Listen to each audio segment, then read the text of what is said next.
Welcome to Zone In Sports, your favorite spot for real talk, bold takes, and everything in the zone when it comes to sports.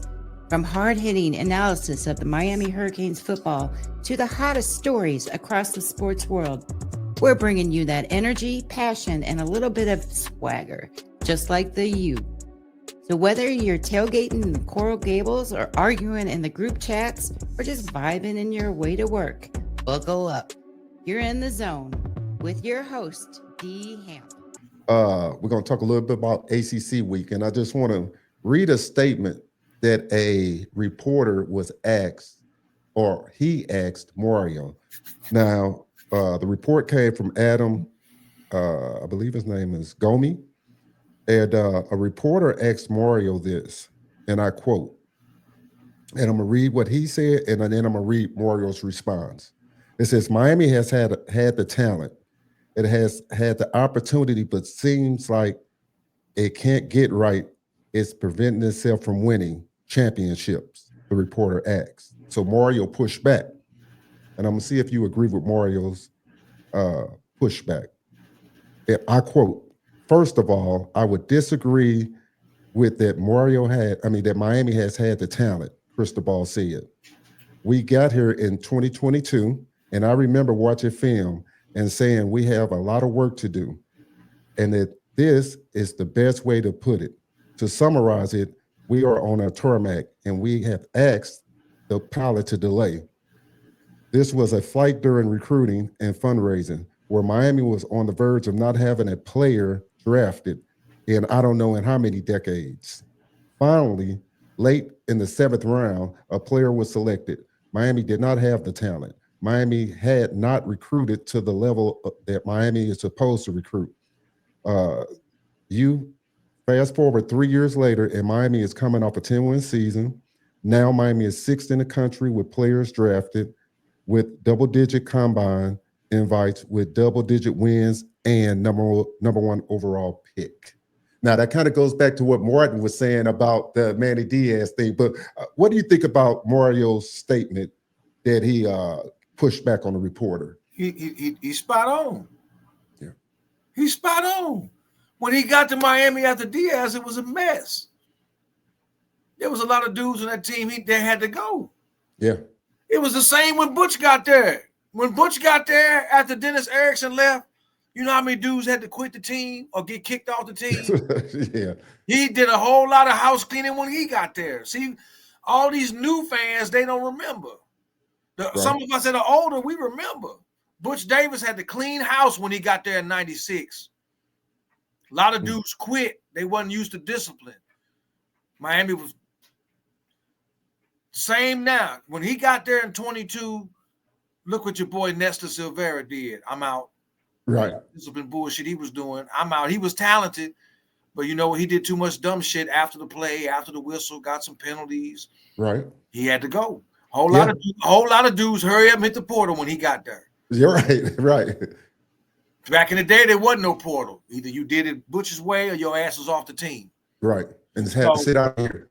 So it's the same now. So he was right. After 3 years, look at what you got.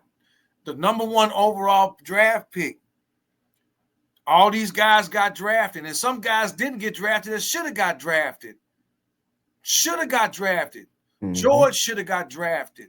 Restrepo should have got drafted, and they didn't. And I thought that was a slight myself, but that's, So, again, the reporter, typical. That's very typical. That's typical. He tried to slide in a little slick comment. He was. He trying to be slick, trying to slide in. Again, more hate, more negativity.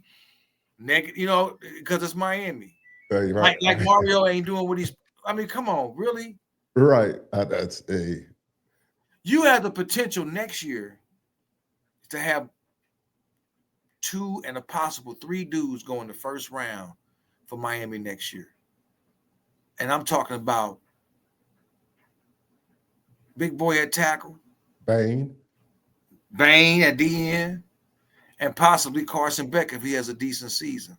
Yeah. That's 3 dudes that might go in the first round. And if they, you know, if Beck has a good season, which I think he is, he should be a first-round draft pick because he was a first-round draft pick after the 23 season. Yeah. And going, you know, talking on Carson Beck, I thought he gave some great interviews, and he was very humble, and he accepted a lot of responsibility for the mistakes he made at Georgia. And he had said it himself. He pressed too hard. He tried to be, in his words, he tried to be Superman a little bit too much.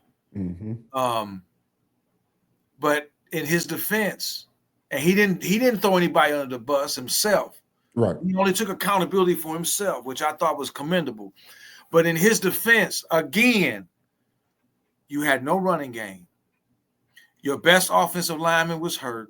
One or two of them were hurt. So your O-line was average at best, and that was at best. And your receivers just couldn't catch a cold. Right. They were dropping a lot. I mean, if you go back and watch film from Georgia games, them dudes dropped a lot of damn passes in the Florida game, in the Tennessee game. Go back to all these games. You're going to be like, God damn, he put the ball right there for them, and they dropped them. Right. They dropped a lot of passes. I agree.